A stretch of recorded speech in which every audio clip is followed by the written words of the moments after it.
मला असं वाटतं की तुम्ही दोघींनी गडाच्या आत जाऊन चर्चा करावी। ह्यावर चर्चा करण्यासाठी ही जागा सुयोग्य नाही असं मला वाटतं। पर मी गडाच्या आतमध्ये नाही जाणार। का? कारण मी तिला तसं म्हटलं म्हणून। पण एक ध्यानात ठेव बानू, मी तुला गडावर येण्यासाठी नकार जरी दिला असला तरी मीच तुला स्वतःहून सूक्ष्मदेहाने गडावर आणलं आहे। तेव्हा लक्ष्मीदेवी जे म्हणतायत ते योग्य आहे। आपण याविषयी माझ्या कक्षात जाऊन बोलूयात।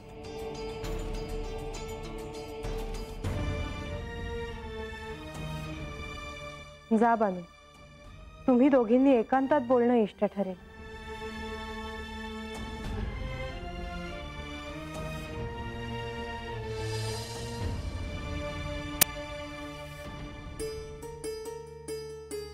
देवी, आव बानू। अजामेळ, तुम्ही निश्चिंत राहा। त्या दोघींनी एकांतात बोलणं महत्वाचं आहे। त्यांना जाऊ दे। वय, तुम्ही दोघे इथेच थांबा। त्यांचं बोलणं झालं की बानू येईलच। वय।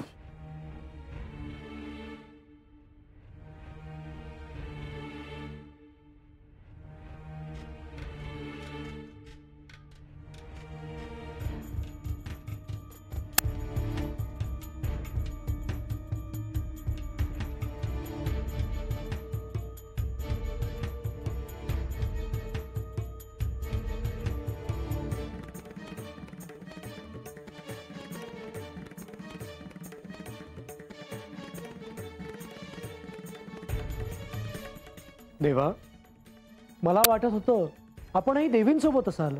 माधवा, लक्ष्मी देवी, म्हाळसेला आणि बानूला एकमेकींना भेटता यावं म्हणून मी इथे आहे। आणि मी बानूला भेटू नये म्हणून म्हाळसेने जी अट मला घातली आहे ती अजून सोडली नाहीये। इथे येण्याआधी मी म्हाळसादेवींना भेटून आले आहे।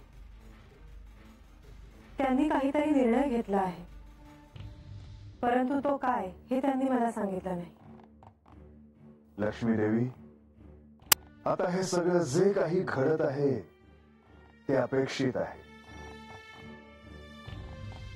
कारण मल्हारी अवतार आता अंतिम चरणात आहे।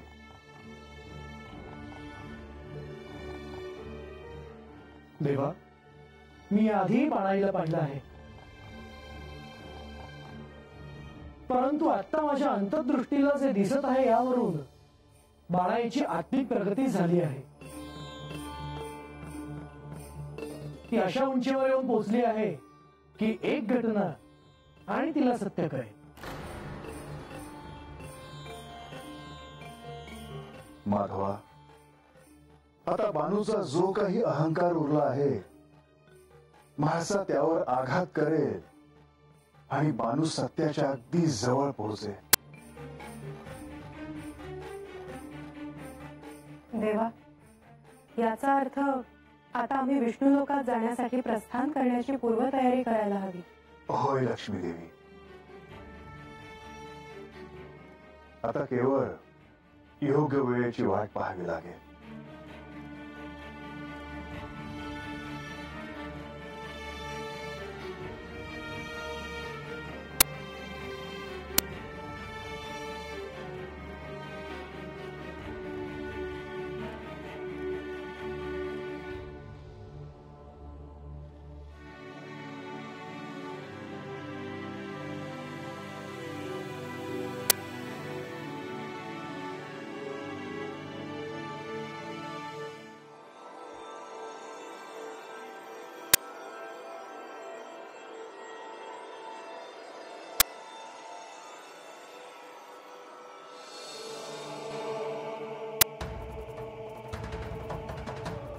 मला रहस्य ठाऊक आहे हे तुला कोणी सांगितलं? ते मी नाही सांगू शकत जी।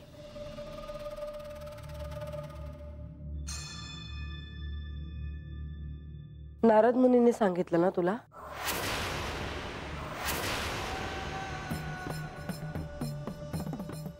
तुम्हासनी कसं काय ठाव? यावेळी देखील तू कोणावर तरी अवलंबून राहिलीस ना? या ना त्या कारणाने मला पाहत राहायचीस। पण तुला असं वाटलं नाही की मला काहीतरी ठाऊक असेल? मी कोण आहे हा विचार नाही केलास तू? अहो म्या कोण हाय हे अजून मला नाही कळाल. तुम्ही कोण आहेसा हे कसं कळल? फार अवघड नाही बानू. तू योग्य दिशेने पाहिलं नाहीस.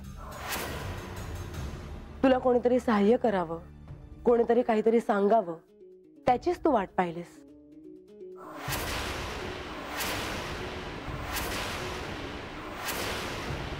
तसं असल बी, पर आज पतूर देवांनी, महाराजांनी, विष्णुदेवन, लक्ष्मी देवींनी, गणेश यांनी खरं काय आहे तेच सांगितलं. कोणत्या वाटेवर चालायचं हे सांगितलं. मग त्यांच्या मुरम्या मीपणा कशा पाय करू? मला एक रहस्य ठाऊक आहे. त्याविषयी तू त्यांनाच का नाही विचारत? कारण ते कुणी बी सांगणार नाही जी. तुम्हीच ते सांगा. आता माझ्या जीवाची घालमेल होती. आज तुला मी जे सांगणार आहे ते ऐकून तुझ्या पायाखालची जमीन सरकेल. ध्यानात ठेव की तू मला विचारलंस, मी स्वतःहून तुला नाही सांगितलं. ही माझी इच्छा आहे जी.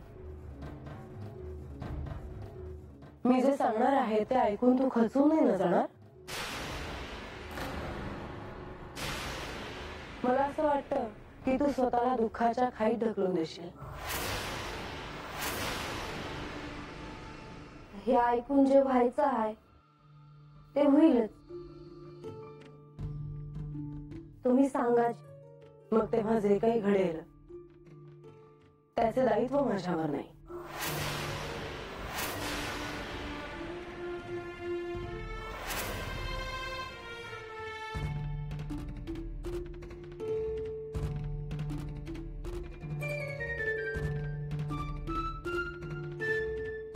मग आता ऐक.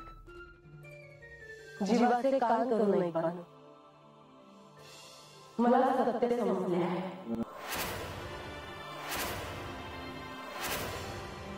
मला आत्मज्ञान प्राप्त झाले आहे.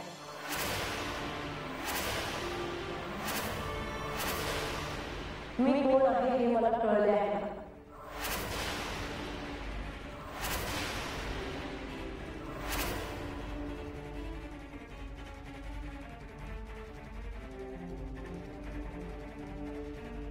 तुला आठवतं मी एका मासात घोषणा करणार होते, पण तुला सत्य समजून घेण्याची संधी मिळाली म्हणून मी ती घोषणा केली नाही. पण त्यानंतरचा कालावधी तू व्यर्थ घालवलास बानू. पराभूत झालीस.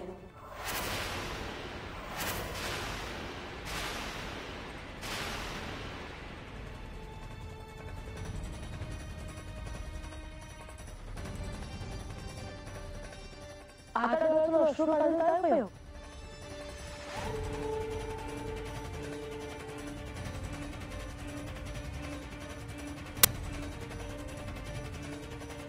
आता काय करणार आहेस तू?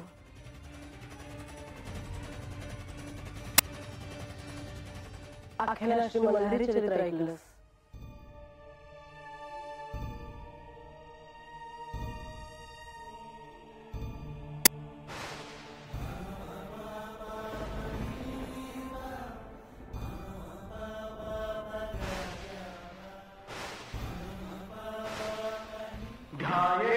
नित्यं महेशं रजतगिरिभं चारुचन्द्रावतंसं रत्नाकल्पोज्ज्वलाङ्गं परशुमृगवरा भीतिहस्तं प्रसन्नं पद्मासीनं समन्तात् स्तुतममरगणैर् व्याघ्रकृतिं वसानं विश्वाद्यं विश्ववन्द्यं निखिलभयहं पञ्चवक्त्रं त्रिनेत्रं या देवी सर्वभूतेषु शक्तिरूपेण संस्थिता.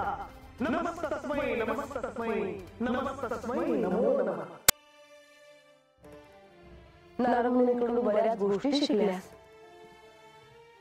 पहिल्या चैत्र शुद्ध पौर्णिमेला हे व्रत सुरू करताना तुला सुगंधी जल खंडेरायांना अर्पण करायचे आहे.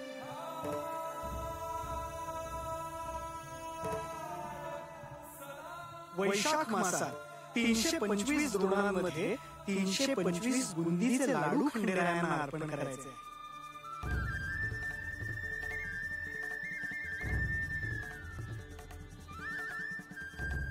प्रधानजी लक्ष्मी देवी यांनी तुला दर्शन देखील दिलं.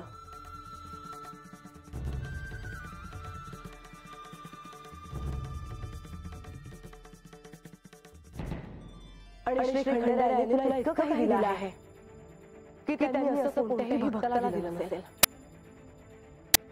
तरी तू स्वतःला प्राप्त झाली नाही. अजून कोणी कोणी तुझ्यासाठी काय काय प्रयत्न करायला हवे होते.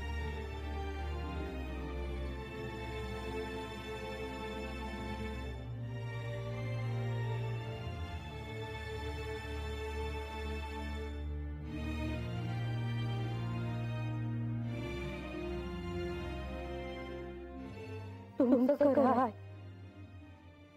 मी हारले.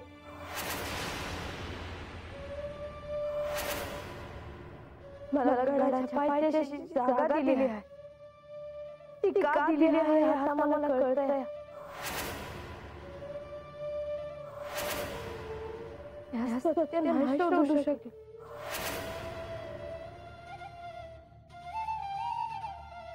माझी जागा तत आहे हे बरोबर. तुम्ही एवढं सांगितलं आता हे बी सांगा का तुम्ही कोण आहेसा.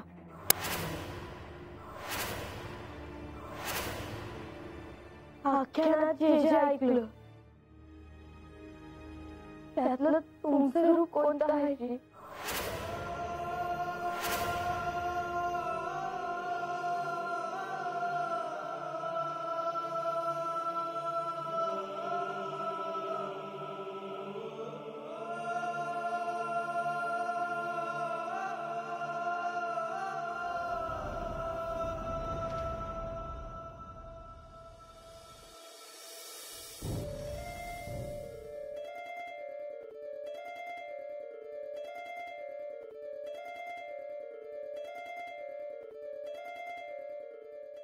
ए राजा, मी काय म्हणतो असं किती वेळ थांबायचं. अजून काय करायचं मग. आज जाऊया की. म्हणजे मला असं वाटतंय आज जावं देवासनी भेटावं आणि तेच सांगावं. ए राजा, अरे कसला विचार करतोय. नाही आपण हातच थांबूया. अरे पर बाबू म्हणली आहे देवाची भेटू नका म्हणून. खरं आहे पण असं किती वेळ थांबायचं रे. उगाच काय कंटाळा झाला म्हणजे. अरे नाही रे बाप, कंटाळा व्हायचा नाही. आपण आता तिची वाट बघूया.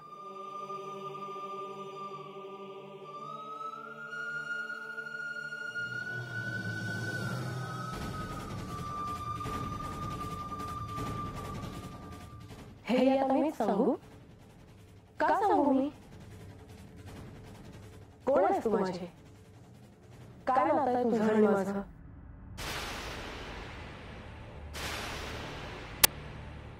खरं आहे मी तुमच्यासाठी सवत आहे. देवांची दुसरी बायको आहे. तुला मी जे सांगितलं त्यात जर काही शंका असेल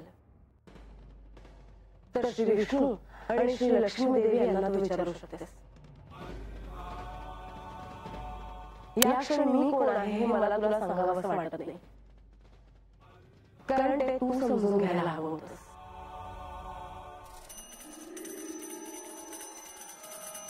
तुम्ही मला हे समजा सांगितलं हेच माफ आहे माझ्यासाठी. मी आता येते.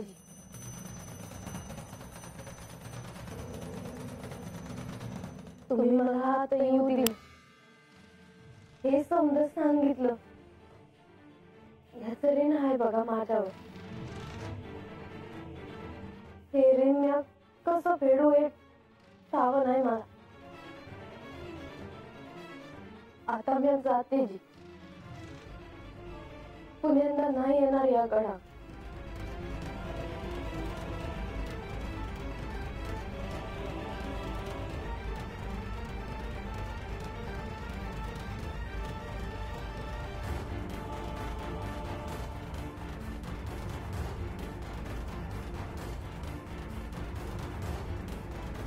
थांब बानू.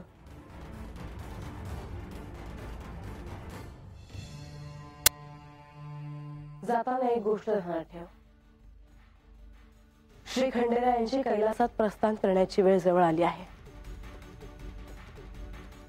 आपण सगळ्यांच्या साक्षीने असं ठरवलं होतं की जिला सत्य कळेल ती श्री खंडेरायांसोबत कैलासात जाईल.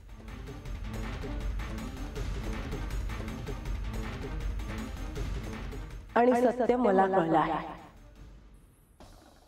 तेव्हा उर्वरित आयुष्यात तुला एकटीलाच राहायचं आहे बानू.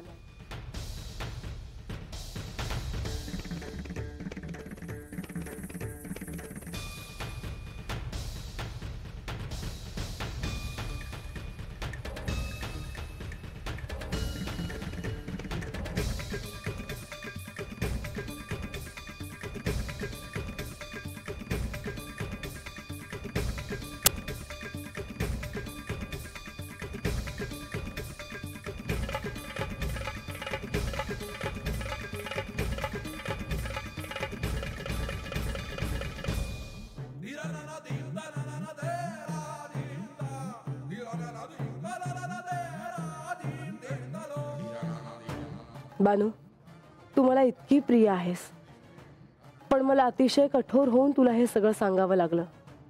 आता खूप अल्प अवधी राहिला आहे. त्यात जर तुला सत्य कळलं नाही तर मात्र मला खरंच एकटीला देवांसोबत कैलासात जावं लागेल.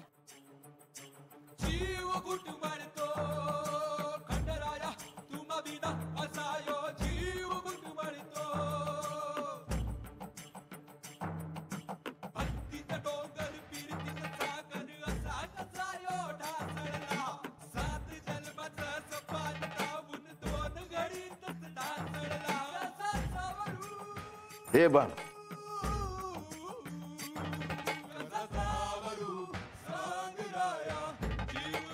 अगं काय झालंय? अगं बोल की काय बाय, अशी गपगप कशा पाय हाय ती तू?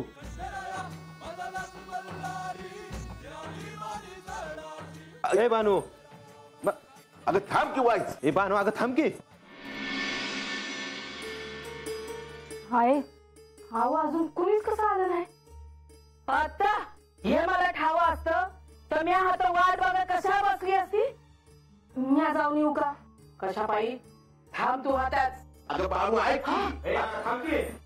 हे बाणू, हा ग बानू, कुणाला मी न सांगता कुठे गेली होती?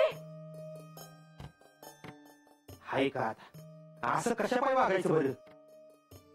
कवा जर हाक मारतोय तुला. अगं बोल की आमच्या संग. अगं कुठे गेली होती? गाडाव गेली होती, गाडाव. आणि त्या अगोदर पठारावर. पठारावर? अगं पण कशा पायी? शेवंत हे समजा असं आहे बघ. हिच्या काळजीने जीव कासायच होतो या, आणि काय बोलायला तयार नाही. अगं ये बाणू, बोल की काहीतरी. अगं बानू, बोल ग. समजे तुझ्या भल्यासाठी सांगतायत ना व. बोल.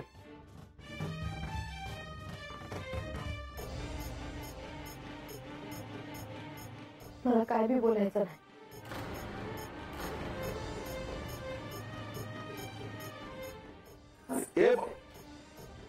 बानू, मला सत्य कळले आहे हे मी आता बानूला सांगितले आहे. आता माझ्याकडे तिच्यासाठी करायला काही उरलेलं नाही. म्हाळसा, मला तुझे म्हणणे मान्य आहे, परंतु ह्यातून निराश न होता हाती असलेल्या प्रत्येक क्षणाचं सोनं करण्याची संधी आता बानूकडे आहे.